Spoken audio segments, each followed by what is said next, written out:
क्लेश हमार जीवन सदा पपेर नहीं कर पुण्य गाले পরের উদ্বেগ দিয়াছি যে কত দিয়াছি জীবের ক্লেশ আমার জীবন।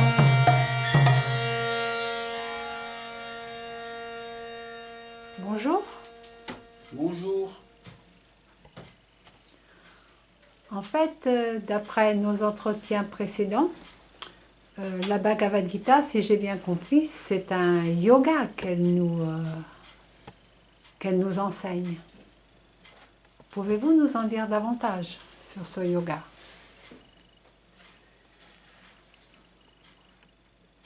Oui, en fait, la Bhagavad Gita enseigne plusieurs yogas.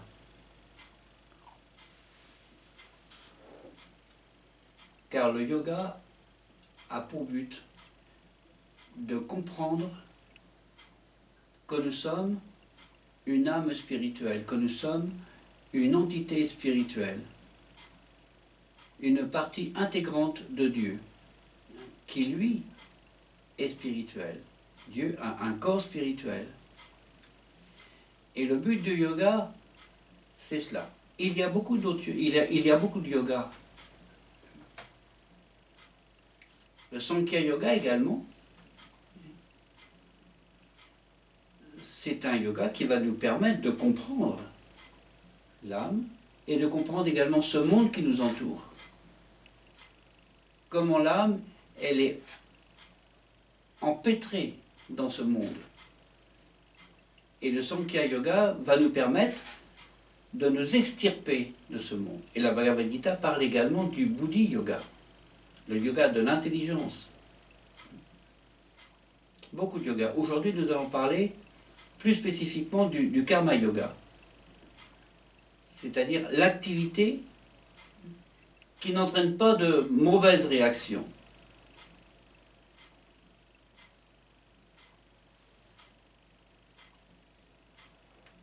Mauvaise réaction, ça veut dire une réaction à des activités en dehors des lois de Dieu.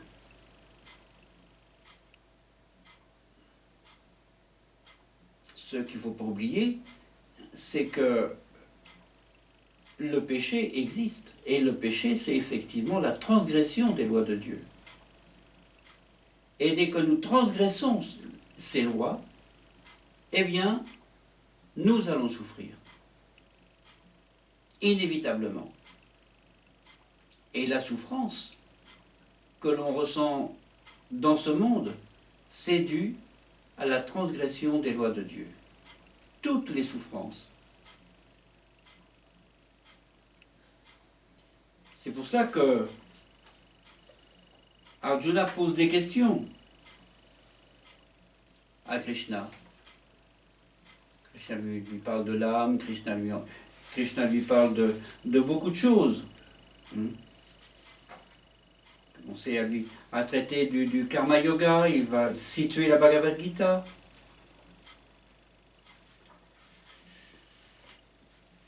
Et Krishna lui demande de maîtriser ses sens, de maîtriser son mental à Arjuna. Alors Arjuna, personne très intelligente, pose des questions. Alors il lui dit, maîtriser le mental, c'est impossible. Il est plus difficile à maîtriser que le vent. Et puis il dit, mais qu'est-ce qui, contre son gré, pousse l'homme au péché? Comme s'il y était contraint. Et Krishna lui répond, c'est la concupiscence, comme je disais dans un exposé précédent. C'est la concupiscence, parce que la concupiscence se loge dans les sens, dans le mental, dans l'intelligence. Et notre conscience devient souillée, elle devient recouverte. Et nous ne sommes plus conscients de Dieu, nous ne sommes plus conscients de Krishna. Alors que la conscience de Krishna, c'est notre état de conscience originel.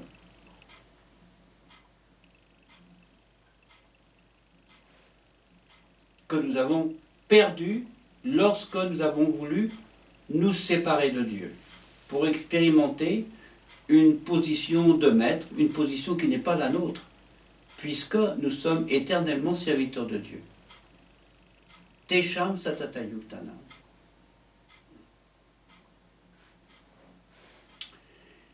Alors ce désir de jouir, de vouloir être le maître et de jouir, d'avoir du plaisir dans ce monde, ça s'appelle la concupiscence. Et la concupiscence, elle prend de l'extension. Et elle se loge. Elle se loge dans les sens. Elle se loge dans le mental. Elle se loge dans l'intelligence. Et comme je disais, elle souille la conscience. Elle emprisonne la conscience dans ce monde. Et nous perdons notre conscience de Krishna. Et nous allons rechercher ce que nous avions connu avec Dieu, avec Krishna. Nous allons rechercher ces différentes relations qu'on appelle les rasas. Nous allons les rechercher dans ce monde. La relation de serviteur, la relation amoureuse, la relation parentale. Nous allons rechercher tout cela dans ce monde. Parce qu'originellement, toutes ces relations existent. Relations d'amis. Toutes ces relations existent dans le monde spirituel. Alors, nous recherchons ces relations, et si nous n'avons pas de référence, comment agir, nous allons nous empêtrer de plus en plus et de plus en plus. C'est la raison pour laquelle Krishna nous donne les écritures védiques, et plus spécifiquement maintenant la Bhagavad Gita, pour nous justement nous en dépêtrer. Maintenant, faut-il avoir le désir de s'en dépêtrer. Si nous voulons absolument jouir de ce monde, si nous voulons absolument souffrir, personne ne veut souffrir, mais automatiquement la jouissance va entraîner la souffrance. Donc cette concupiscence, qui est différente pour tous les êtres humains. Il y a des êtres humains qui sont plus conscients de leur souffrance, d'autres beaucoup moins, donc qui sont conscients de la souffrance des autres. Si moi je souffre, les autres personnes, les autres êtres souffrent aussi. C'est un problème de niveau de conscience. Donc, Krishna dit, c'est la concupiscence. Seul, ô Arjuna, né au contact de la passion, puis changée en colère, elle constitue l'ennemi dévastateur du monde et source de péché. C'est la concupiscence. Et la concupiscence peut devenir démesurée pour certaines personnes. Démesurée. Nous avons une situation, nous voulons plus, nous voulons plus, nous voulons plus, nous voulons plus. Et nous pouvons voir actuellement. Parce qu'il y a des gens, effectivement, qui veulent dominer le monde. Et c'est un problème de concupiscence. C'est toujours un problème de concupiscence. Nous voyons actuellement des êtres humains, intelligents matériellement, qui font toute une théorie comment ils vont dominer le monde. Sur la base de la finance. Rothschild, par exemple, Rockefeller, c'est ça. Ils veulent dominer. C'est la concupiscence. Donc, Krishna dit, voilà, la concupiscence, c'est l'ennemi dévastateur du monde.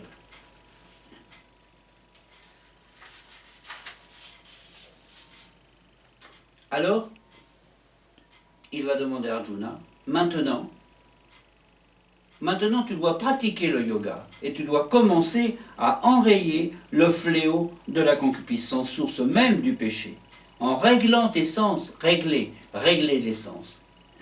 Écrase au meilleur des barates ce dévastateur de la connaissance et de la réalisation spirituelle. Parce que ces gens qui sont très concupiscents ne peuvent pas se réaliser spirituellement, ne peuvent pas avoir cette connaissance de Dieu. Ils sont athées d'une façon générale, puisque ils se croient Dieu.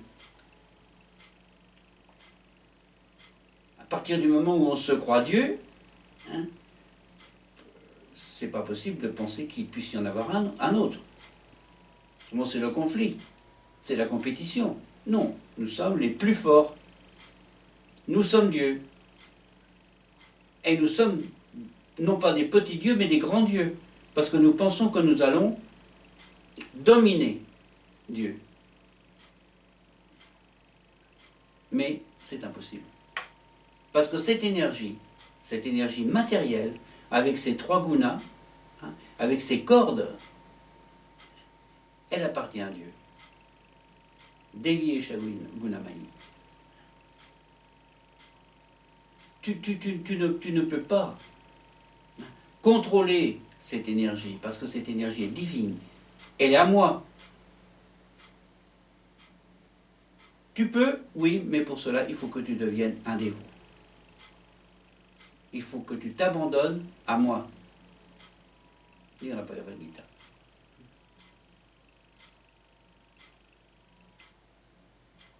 Donc, tant que l'être est rempli de concupiscence, il ne pourra jamais dominer la nature matérielle. Parce que ce sont des êtres que l'on appelle des démons qui ont décidé de se mettre à la place de Dieu parce qu'ils se prennent pour Dieu. Ce sont les maîtres du monde. Dans l'histoire du Vaishnavisme, nous en connaissons. Hiranyakashipu, Ravan, Hiranyaksha, tous ces êtres-là, Kamsa, ils voulaient vraiment dominer, mais ils n'ont pas réussi. Parce que l'énergie matérielle est puissante, impossible de la dépasser. On ne peut pas la dépasser. Mais parfois Krishna, pour une raison ou pour une autre, parce qu'il vient dans ce monde pour réinstaurer les principes de la religion. Il vient d'âge en âge aussi, inaugurer un nouvel âge. Et lorsqu'il vient, eh bien, c'est pour tuer les démons. Alors il les tue.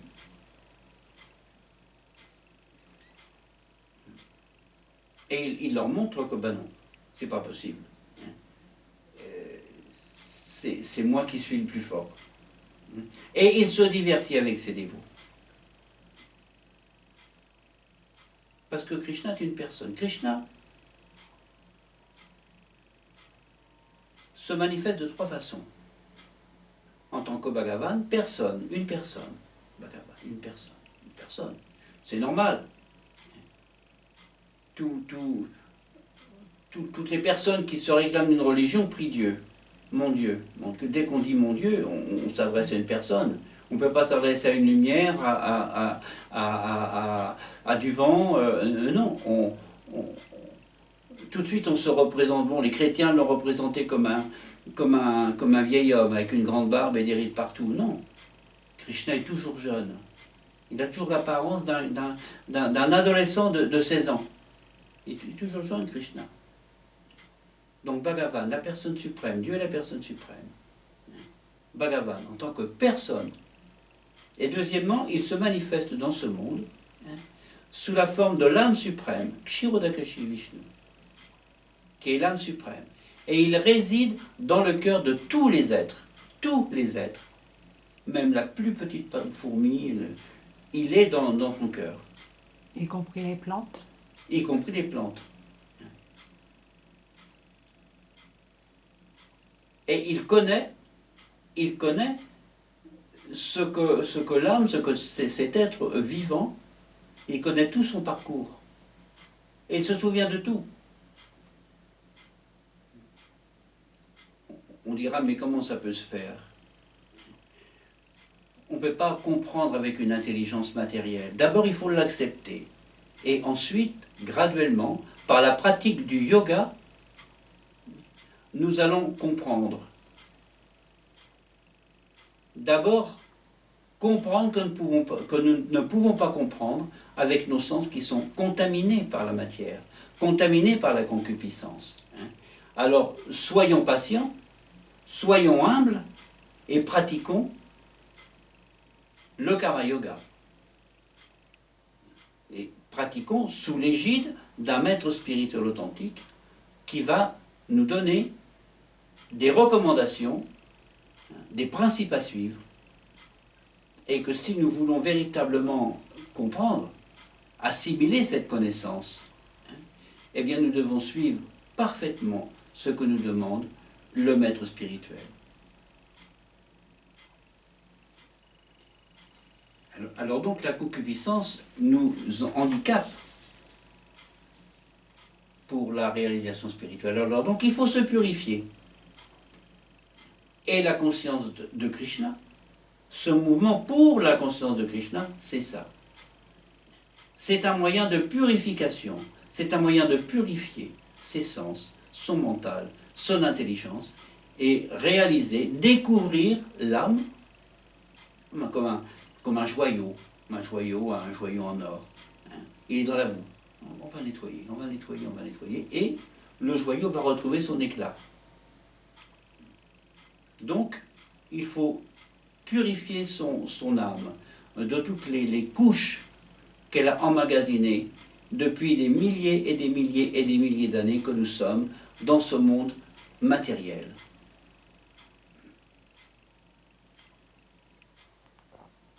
Alors, ce qu'il faut bien comprendre, c'est que nos sens sont au-delà de ce monde matériel. Ce monde matériel, il est constitué. Il est constitué de 5 éléments fondamentaux. La terre,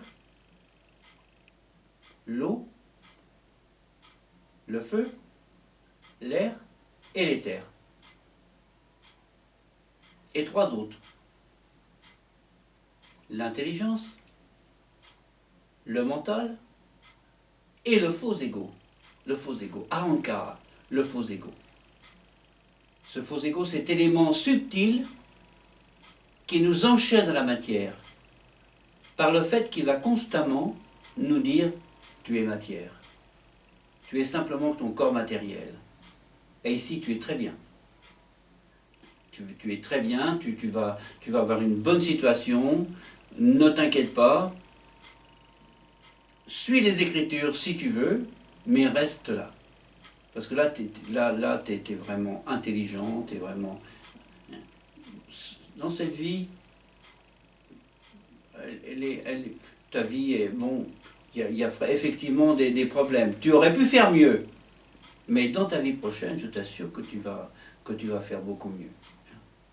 Tu peux même aller sur les planètes édéniques, être beaucoup plus heureux, avoir une position beaucoup plus exaltée. Mais je t'en prie, tu es bien ici, oui, la naissance, la maladie, la vieillesse et la mort, oui, mais tout le monde, c'est tout le monde. Sur les planètes édéniques, on vit tellement d'années.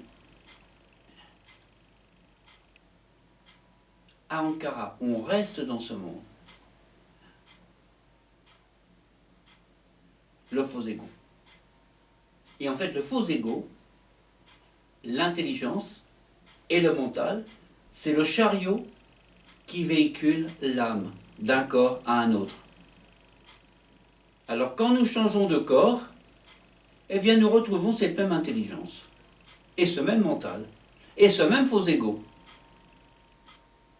Et autour de ces 3 éléments subtils va se constituer le corps. Le corps fait de matière, des 5 éléments primordiaux. La terre, l'eau, le feu, l'air et l'éther. Il y a des corps grossiers, faits de ces 5 éléments, mais il y a des corps beaucoup plus subtils dans l'univers, faits de feu, faits d'air, faits d'éther.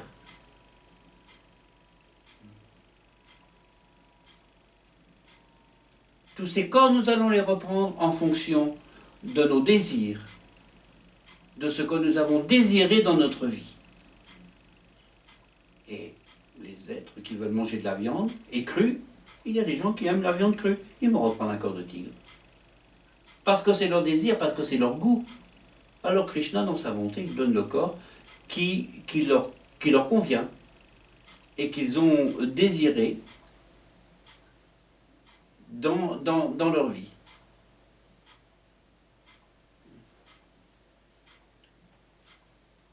Tous ces éléments fondamentaux, tous ces corps, c'est comme des pots. Vous prenez de la terre, vous en faites des formes, à l'infini vous faites des formes de pots.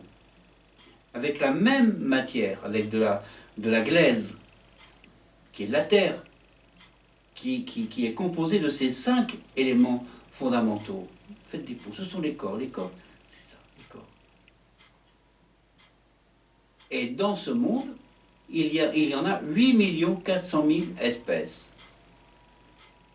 Et quand le corps est fini, il meurt, et nous allons reprendre un autre corps en fonction de nos désirs et de notre karma, de nos actions. Alors donc, pour ne pas reprendre de corps matériel dans ce monde, il faut développer le désir de prendre un corps spirituel pour retourner dans le monde spirituel, avec Dieu, avec Krishna, qui est lui un être spirituel. Son corps ne se détériore jamais, jamais. Il est éternel. Et chaque Chitananda Vigraha et nous sommes de même nature. Nous sommes une partie infinitésimale, mais complètement intégrante de lui-même, de Dieu, de Krishna. Alors, dans ce monde, nous devrions comprendre que nous devons le quitter. Et que nous devons, pour cela, nous purifier. Nous ne pouvons pas penser, quitter, aller dans un autre monde, sans nous y préparer. C'est impossible. Lorsque nous voulons aller dans un autre pays, nous sommes obligés de faire des démarches. Nous sommes obligés de prendre un visa, de voir si notre passeport est à jour, d'avoir quelque argent, d'avoir quelque argent de change pour pouvoir vivre dans ce pays, de connaître un petit peu sa géographie, beaucoup. Et la Bhagavad Gita va nous préparer à remonter, à retourner dans le monde spirituel, dans ce monde transcendantal, éternel, plein de félicité, plein de connaissances, avec Krishna, avec un corps spirituel. Alors la Bhagavad Gita, c'est ça. Elle nous enseigne. Maintenant, vous êtes une âme spirituelle, vous êtes recouvert de plusieurs carapaces, alors maintenant il faut les enlever, il faut s'en purifier. Il faut se purifier de l'identification à toutes ces carapaces. Les gens qui s'identifient au sens, alors ils cherchent le plaisir. Dans ces objets, ces différents objets, qui ne sont que de la matière, faite des 5 éléments, c'est tout. Ni plus, ni moins. Et qui n'ont pas d'existence quelque part. Ils sont réels, oui, mais ils sont temporaires.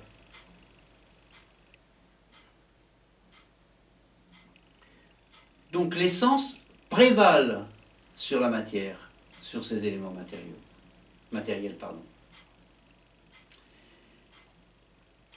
Mais au-delà des sens, il y a le mental. Et le mental, comme je disais dans un exposé précédent, c'est la plaque tournante des sens. Et au-delà du mental, il y a l'intelligence. Et au-delà de l'intelligence, il y a l'âme. Mais dans ce monde, l'âme, elle est souillée. Elle est souillée par la concupiscence, par les différentes couches qui la recouvrent, et ces couches lui voilent sa connaissance fondamentale, sa connaissance spirituelle. Alors graduellement, il faut purifier tout cela. Mais l'intelligence dont vous parlez, où se situe-t-elle? On a tendance à confondre le mental et l'intelligence. C'est ce que je disais dans un exposé précédent. Hein, c'est qu'en réalité, nous avons deux intelligences. Une intelligence matérielle, une intelligence spirituelle. Mais actuellement, dans ce monde, et particulièrement dans nos sociétés, et plus particulièrement dans cet âge, l'homme n'utilise que son intelligence matérielle pour faire des objets, pour créer des objets, pour s'en réjouir. L'homme dans l'âge de Kali a une très grande intelligence matérielle. On peut le voir, la technologie. Ils font des choses absolument magnifiques, merveilleuses. Mais ce n'est que matériel. Ils améliorent leurs conditions d'existence, tout. Ce qui n'est pas le but de la vie humaine. Alors il faut essayer d'éveiller cette intelligence, cette deuxième intelligence supérieure à l'intelligence matérielle. C'est l'intelligence spirituelle qui va nous permettre de comprendre que nous sommes une âme spirituelle et non pas un corps de matière. Et pour l'éveiller, il faut s'en remettre à un maître spirituel authentique qui va nous demander de suivre différents principes, qui va nous demander de chanter le mantra Hare Krishna, car dans cet âge, il n'y a pas d'autre moyen pour s'élever vers la réalisation spirituelle que de chanter le mantra Hare Krishna, Krishna Krishna, Hare Hare, Hare Rama, Rama Rama, Hare Hare. Il n'y a pas d'autre moyen, il n'y en a pas d'autre. On peut toujours pratiquer d'autres yogas, mais il n'y en a pas d'autres. Et ce mantra, graduellement, va éveiller notre intelligence. Et c'est ce qui se passe pour Arjuna. On peut voir tout au long de la Bhagavad Gita, son intelligence s'éveille. Et à un moment donné, il dit, oui Krishna, c'est vrai. J'accepte, je te reconnais comme effectivement Dieu, la vérité absolue.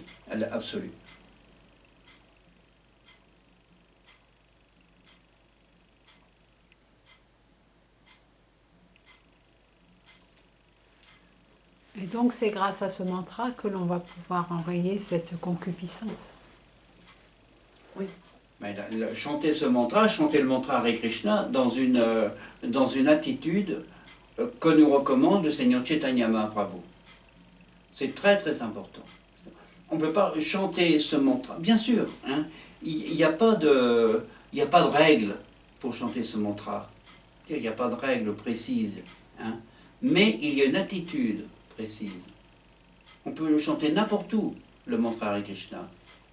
Mais, et il y a des offenses à ne pas commettre. Et la première offense, c'est de ne pas offenser une personne qui se dédie à la propagation de la connaissance de la Bhagavad Gita.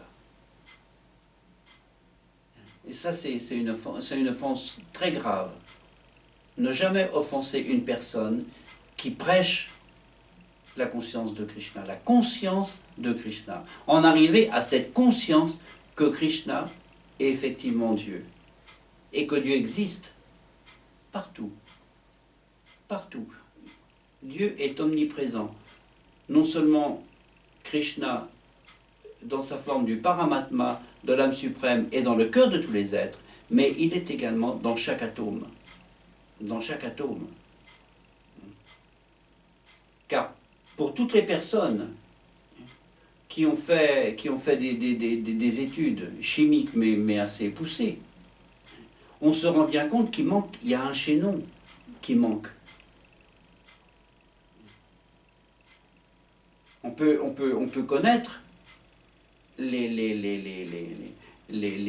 molécules, les intervenants électroniques, on peut connaître tout ça, effectivement, mais quand même, hein, qui est-ce qui va faire, qu'est-ce qui va faire qu'un corps va se remodeler autour d'une âme? Où vont les éléments? Quand la mort survient, par exemple, quand la dégradation d'un objet ou autre part en terre, ce qui est dit dans la Bible également, poussière, tu reviendras poussière. C'est pas nous qui reviendrons poussière, c'est le corps. Où vont les éléments constitutionnels? Où vont les éléments? Donc, ce chaînon manquant dans la chaîne matérielle, c'est l'âme suprême qui, elle, contrôle et remet les choses telles qu'elles doivent être pour que le monde se perpétue.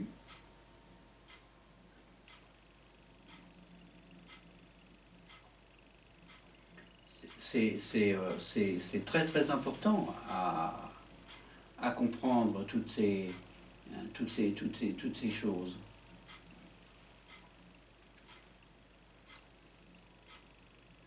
Mais au début, vous avez parlé du karma yoga, des activités qui n'allaient pas engendrer de mauvaises réactions. Et quelles sont-elles, ces activités?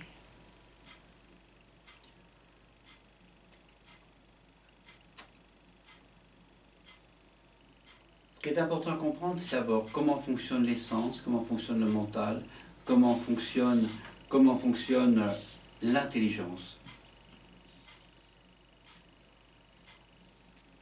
Alors avant tout, il faut se purifier.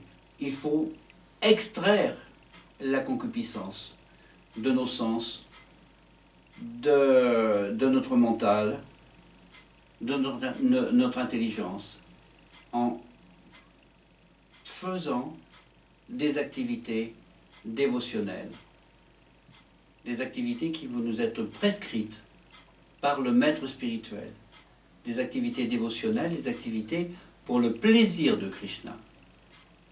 Mais dans un premier temps, pratiquer le yoga, engager nos sens dans des activités spirituelles, des activités qui n'entraînent pas de réaction, engager notre mental dans des pensées spirituelles.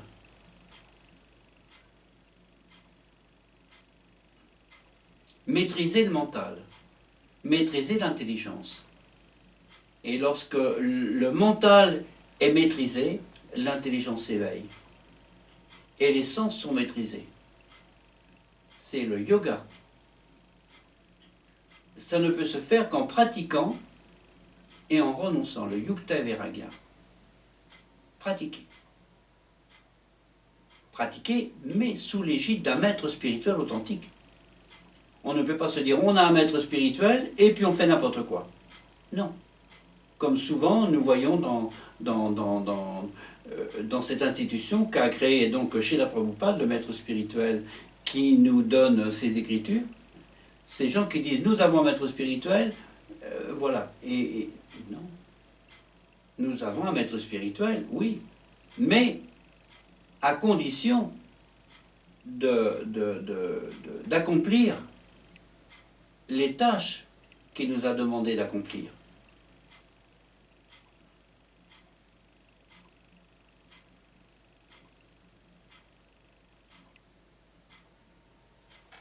S'il nous dit par exemple de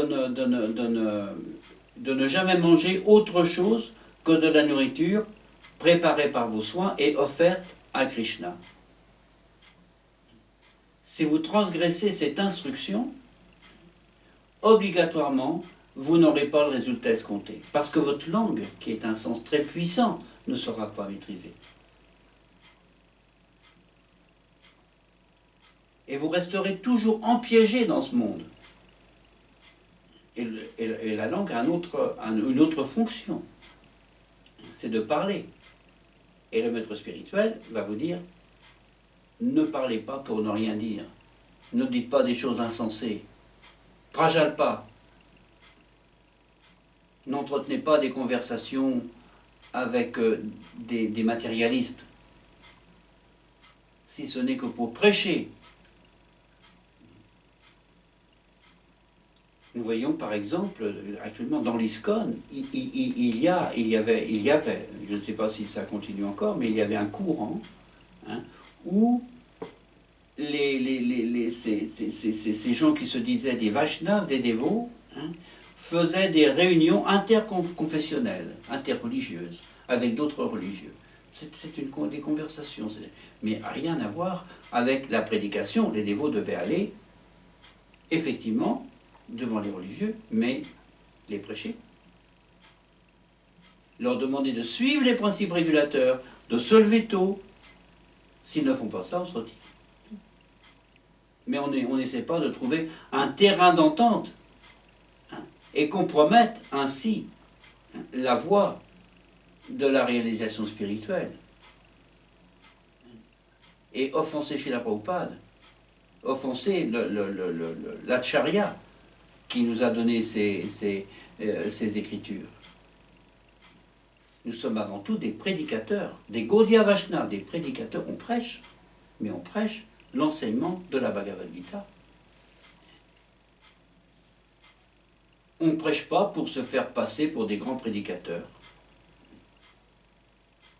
On ne va pas dans des milieux pour se faire reconnaître comme des gens très socialement évolués ou simplement comme des gens qui sont charitables, comme l'on en voit également dans l'ISKCON, ou qui vont distribuer de la nourriture dans des milieux très pauvres. Srila Prabhupada n'a pas demandé ça. Pour se faire reconnaître comme des philanthropes.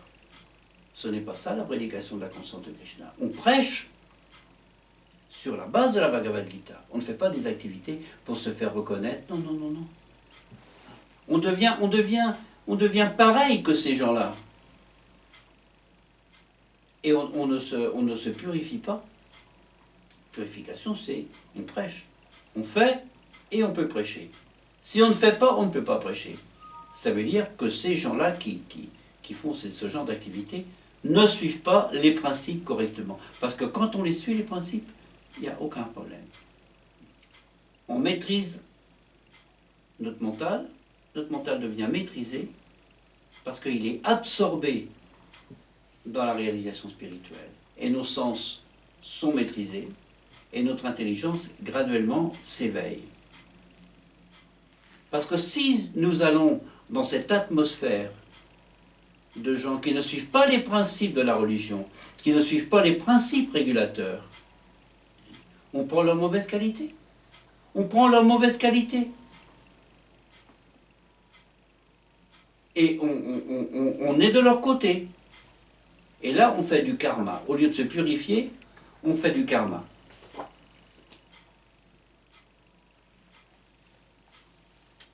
En fait, le but du mouvement pour la conscience de Krishna, à l'origine, c'était de donner un savoir.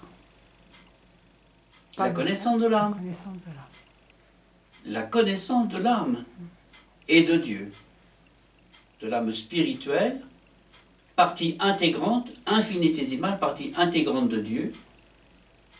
Dieu qui est notre Père commun et notre position constitutionnelle par rapport à Dieu, c'est-à-dire notre position de serviteur par rapport à Dieu. Alors pour ce faire, le mouvement pour la conscience de Krishna, Srila Prabhupada, qui a créé cette institution ISKCON, International Society for Krishna Consciousness, dans le monde, il a créé cette institution pour prêcher, pour donner la connaissance de la Bhagavad Gita, la connaissance du moi spirituel, mais la connaissance également de ce monde phénoménal, matériel, avec ses trois gunas, ces trois cordes, et ces éléments matériels qui emprisonnent l'âme dans des faux concepts. Ça, c'est la connaissance que l'on doit donner. Rien d'autre. Rien d'autre. Nous ne faisons pas ami-ami, nous ne faisons pas ami-ami avec tout le monde, non. Nous sommes des amis, certes, aucun problème, mais nous ne nous associons pas. Lorsque nous engageons une conversation avec des gens, avec notre voisin, c'est pour prêcher. C'est jamais pour faire ami-ami, oui, on va boire un petit coup, un petit peu d'alcool une fois de temps en temps. Hein. Tu vas pas me dire non. Non, non, pas du tout. Non, non, pas du tout. On suit. Maître spirituel a dit, pas d'intoxicant, pas d'alcool. On le fait. On le fait. Mais on le fait avec... Ce n'est plus une austérité pour nous. Au bout d'un certain temps, ce n'est plus une austérité parce qu'on voit les méfaits de l'alcool. On connaît. Et on voit ce genre de breuvage comme quelque chose de repoussant graduellement. Parce qu'on devient sensible. Parce que nos sens sont plus raffinés, si je puis dire. On ne fait pas ces choses-là. On ne va pas manger de viande. On sait qu'un animal, il va souffrir quand on va le tuer pour le manger. On n'en mange plus, on le sait. La conscience s'éveille. C'est un problème d'éveil de la conscience. La compréhension des choses. Et ça, c'est l'intelligence. Ça, non. Ça va me faire du mal. Je ne vais plus apprécier ce que je fais. Ça va me faire du mal. Ça va m'empêcher d'évoluer spirituellement. Alors je ne fais pas. Ça va me contaminer. Alors je ne fais pas. Maître spirituel nous dit de nous lever le matin de tôt. Effectivement, au début, c'est un petit peu austère. On doit se forcer un petit peu pour se lever. Mais tout le monde fait des austérités pour arriver à un but. Lorsqu'on s'est fixé un but, obligatoirement on fait des austérités. Les matérialistes aussi. Un sportif de haut niveau, il va faire des austérités. Obligatoirement. Un commerçant,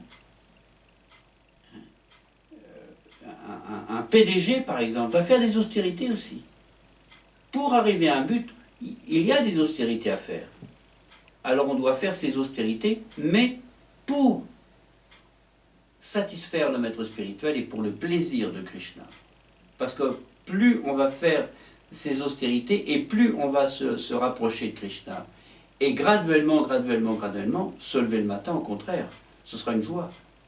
Ce sera une joie d'aller glorifier Krishna sur l'autel, d'aller glorifier le maître spirituel, de lire des écritures. Ce sera une joie, ce sera un grand plaisir de le faire. Et il faut en arriver là pour comprendre la conscience de Krishna. Il faut que graduellement, tout ce que nous demande le maître spirituel ne soit pas des austérités. Ce sera toujours le yoga, certes, mais un yoga qui sera merveilleux, qui sera très, très agréable. Simplement, faire des activités pour nous rapprocher de Krishna, pour nous rapprocher, pour enlever, pour limer toutes ces couches de concupiscence que nous avons au niveau des sens, au niveau du mental, au niveau de l'intelligence, purifier notre conscience, car nous avons une conscience souillée. Notre conscience, elle est vraiment souillée. C'est progressif. Donc, dans ce processus de yoga, la patience est requise. Très patient. Que ça peut demander des millions de vies avant que l'on comprenne véritablement que Krishna est le tout, que Krishna est Dieu, la personne suprême, que Krishna est la vérité absolue. Que nous avons une relation d'amour avec Krishna. Bahunam Janmanam Ante. Après des milliers et des milliers et des milliers d'existences. Lorsque l'être connaît que je suis le tout, alors cet être est très fortuné. Il s'abandonne à moi. Rare un tel Mahatma. Mahatma, grande âme. Très important à comprendre ces choses.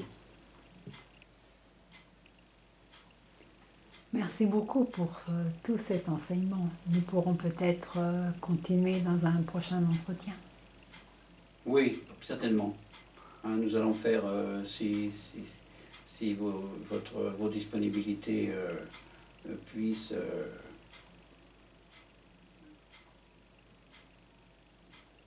si vous avez suffisamment de disponibilité pour ce faire, eh bien oui. Nous ferons d'autres exposés dans ce domaine. Et graduellement, nous évoluerons dans cette étude de la Bhagavad Gita. Parce que Krishna, il va lui enseigner beaucoup de choses à Arjuna. Mais en fait, à la fin de la Bhagavad Gita, il va dire laisse ça, simplement abandonne-toi à moi. Sarva Dharma Parichaja. Mais ça y est, Arjuna, il est éveillé. Il sait maintenant quelle direction il doit prendre. Et la direction, c'est le retour dans le monde spirituel. Le retour avec Krishna, avec un corps spirituel, avec Krishna qui, lui, a un corps spirituel. Chaque Chitananda Vigraha. Et nous aussi, nous aurons un corps spirituel, pas un corps de matière. Fini. Plus ces gunas ces interférences des gunas avec la passion, l'ignorance, la vertu, ces gunas qui nous emprisonnent, fini. Ces corps matériels qui naissent malades, subissent tellement de souffrances, les trois souffrances, adibodhique, adiatmique, adidévique, toutes ces souffrances, fini. Dans le monde spirituel, il n'y a pas tout ça. Il n'y a pas de vent, il n'y a pas de sécheresse, il n'y a pas... Non. C'est merveilleux, c'est la vie. C'est la vie. Et tout le monde aspire à cette vie merveilleuse, une vie éternelle, une vie très joyeuse et très connaissante également. Tous les hommes aspirent à cela. Alors donc, cette vie merveilleuse, cet idéal, c'est dans le monde spirituel. Merci beaucoup.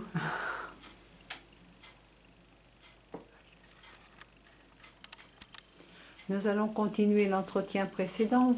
Vous avez quelques points à préciser, je crois. Oui. J'avais donc dit que Dieu, Krishna, la personne suprême, la vérité absolue, se manifeste sous trois aspects. Et j'ai donc parlé de ce premier aspect qui est Bhagavan, son aspect personnel,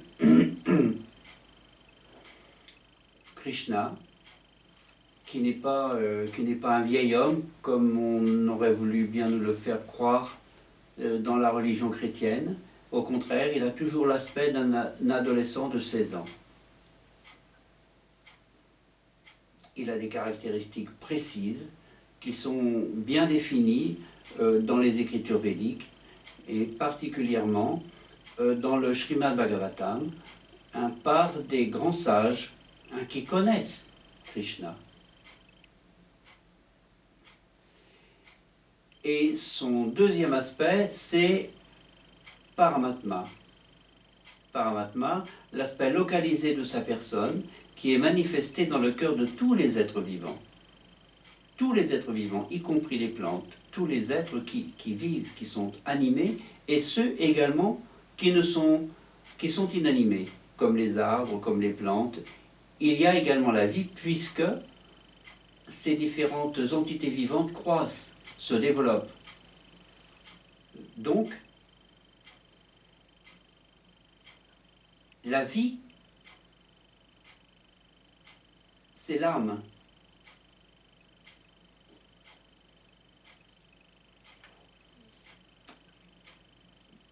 Dans les produits manufacturés, la vie n'existe pas. L'âme n'est pas présente. Mais par contre, le Paramatma, Dieu la personne suprême, est présent dans chaque atome de l'univers. comme je disais précédemment, hein, c'est cet atome qui fait qui unit ce monde, qui unit les atomes entre eux et qui contrôle toute cette manifestation cosmique. Bien sûr, il n'est pas seul. Il dédie ses pouvoirs. Comme un PDG d'une multinationale, par exemple, il va dédier ses pouvoirs. Il ne peut pas être ici et là, bien que Krishna soit omniprésent, mais il est omniprésent à travers ces différentes énergies dans ce monde. Et ce monde est totalement contrôlé.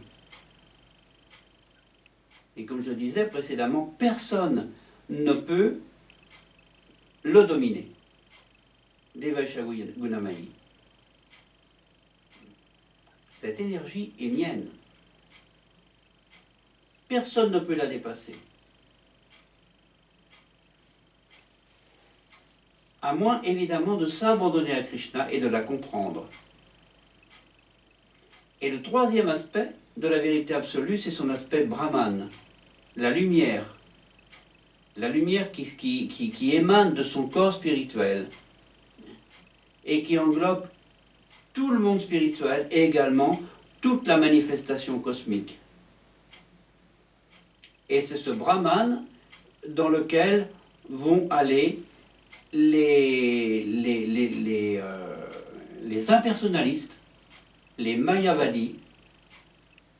Ils recherchent, certains bouddhistes aussi, qui recherchent le nirvana, la paix. Ils vont aller dans ce Brahman. Et également les êtres qui sont tués par Krishna lorsqu'il vient sur terre. Ils vont aller également dans ce Brahman. Donc ils vont atteindre une certaine forme de libération. Mais là, ce n'est pas la véritable libération. Pour être totalement libéré, il faut pratiquer le bhakti yoga ou le service de dévotion, qui est enseigné par un maître spirituel authentique.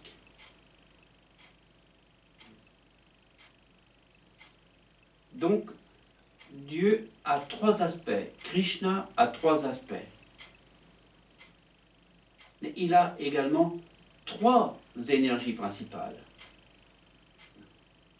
Son énergie interne, ou l'adini, son énergie externe, ce monde manifesté, matériel, et les âmes distinctes, qui sont les êtres vivants, qui sont énergie marginale, qui sont les âmes qui sont de même nature que Dieu, de même nature spirituelle. Elles font partie intégrante de Dieu, mais il semble qu'elles seraient comment je dirais, distancées du tout, qu'elles seraient déconnectées du tout. Mais ça, c'est l'illusion. Parce qu'en fait, la relation qu'une âme possède avec Dieu, avec Krishna, la personne suprême, n'est jamais coupée. Jamais. Elle est éternelle, cette relation. Mais elle semble coupée, rompue. Parce que nous sommes dans ce monde, et ce monde nous apparaît comme un monde, comme un monde distancé du monde réel. Que ce monde est totalement laissé un petit peu seul dans le cosmos. Et selon certaines philosophies, ce monde est occupé par un soi-disant archange, Lucifer par exemple, qui se serait complètement désolidarisé de Dieu. Mais ce n'est pas ça du tout. Krishna est toujours le maître de ce monde. C'est nous, tous les êtres vivants, qui ont volontairement quitté la compagnie de Dieu à un moment, ou à un autre, pour une raison ou pour une autre. Et Krishna, sous la forme de Paramatma, nous suit. Ça, c'est sa grande bonté, c'est sa grande miséricorde. Il ne nous laisse pas seuls. Et il nous envoie il nous donne les écritures védiques et il nous envoie également le maître spirituel. En réalité, il y a deux maîtres spirituels. Il y a le maître spirituel à l'intérieur, qui est Krishna dans le cœur de tous les êtres, Paramatma.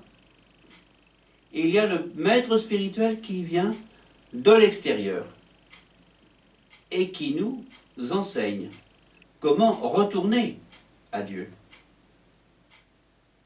Et c'est très important de suivre ces instructions, parce que ce sont ces instructions qui vont nous permettre de retourner vers Dieu, de nous purifier de notre envie que nous avons pour Dieu et pour tous les êtres vivants également. Nous allons nous purifier et inversement, nous allons développer des qualités pour comprendre.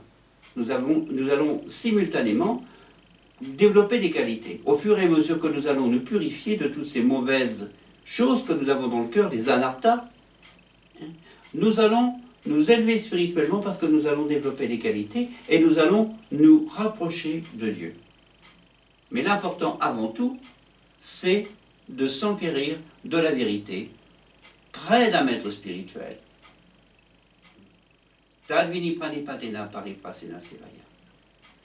Si tu veux connaître la vérité, enquiers-toi d'elle auprès d'un maître spirituel qui connaît, sers-le avec affection, et l'âme réalisée va te révéler le savoir, car elle a vu la vérité. On ne pourra pas maîtriser son mental, maîtriser ses sens, avec des principes inventés. La véritable religion, c'est Dieu qui les invente, qui les produit. C'est personne d'autre. Krishna dit il y a dans le Srimad Bhagavatam le déva de la mort, le maître de la mort, la personne qui préserve les principes de la religion, le juge. Il y a un juge dans ce monde qui s'appelle Yamaraj. Les gens disent, il n'y a pas de juge, ça va, il n'y a pas de problème. Non, il y a un juge. Et toutes les âmes pécheresses vont devant Yamaraj et les jugent.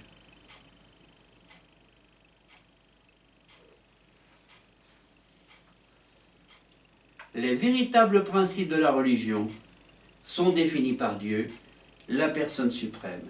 Car ni les grands rishis, les grands sages, habitant les planètes les plus élevées et parfaitement établis dans la vertu, ni les devas, les demi-dieux, ni les dirigeants de Siddhaloka, une planète très élevée, et encore moins les asuras ce sont les démons, les hommes ordinaires, les vidyadharas ou les chanaras ne sauraient le faire.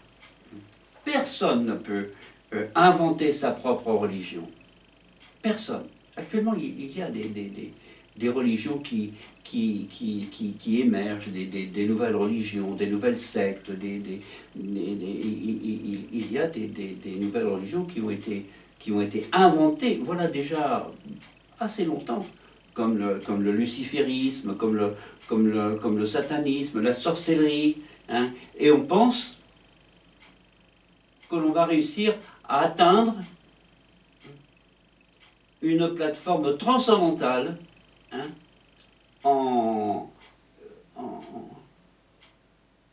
comment je dirais, en éliminant toute morale. Toute morale. On enlève toute morale, quand toute la morale, la morale la plus élémentaire jusqu'à la morale la plus élevée, on enlève tout, et là, on sera libéré. Et on atteindra le summum de la connaissance. Ce sera la véritable transcendance. C'est démoniaque.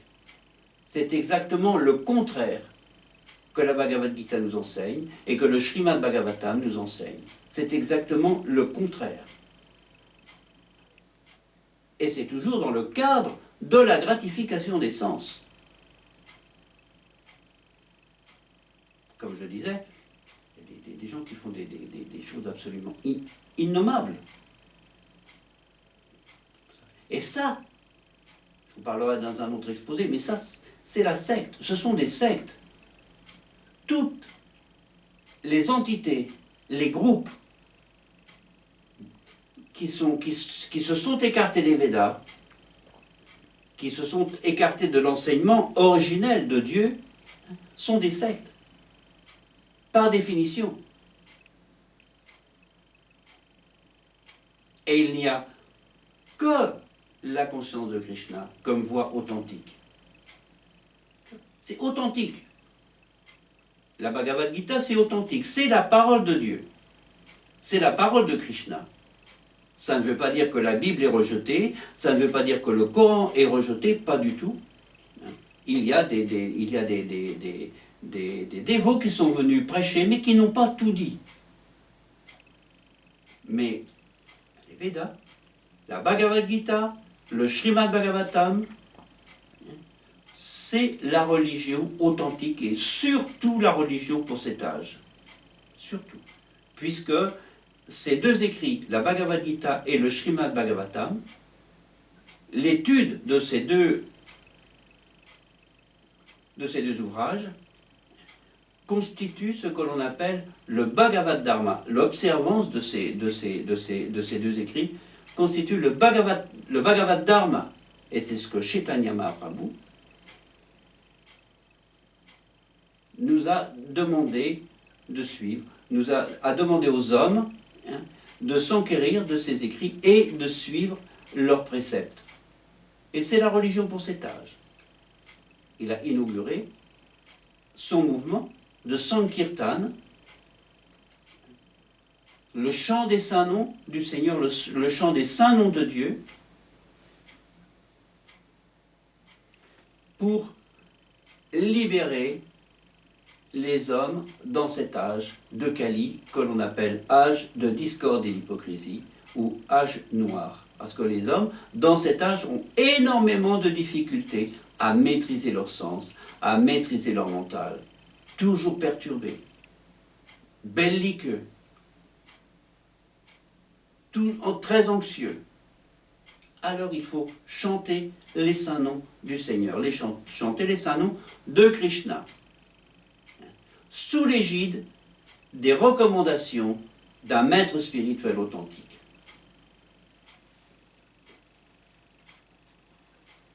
Et lorsqu'on comprend, lorsqu'on a développé des qualités, on va comprendre que tous les êtres font partie intégrante de Dieu.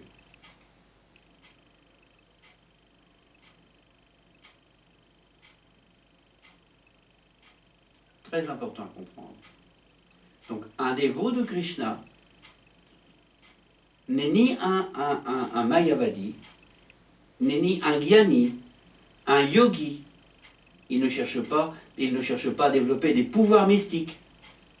C'est aussi un yoga qui va nous permettre, mais ce sera très long, de nous élever vers Dieu, vers la vérité absolue. Il a le gyana, les gyanis. Les gyanis cherchent à ne faire plus qu'un avec la vérité absolue, avec Krishna. Le dévot, lui, non. Lui, il se présente toujours comme le serviteur de Dieu, comme le serviteur du serviteur de Dieu. Das, anudas, anudas, anudas. Et il prêche la conscience de Krishna. Il prêche les préceptes de la Bhagavad Gita. Par son exemple et par ses mots. Il engage son corps au service de Krishna, il engage ses mots au service de Krishna, et il engage son mental au service de Krishna. Trois choses, tridandi, très important.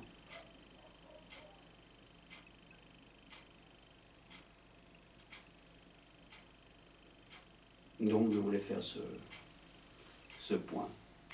Merci beaucoup. Allez Krishna.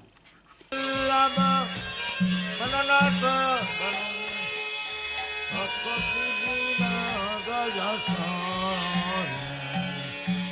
Yashamati Nandana Brajavara Nagara Gokula Nandana Yashamati Nandana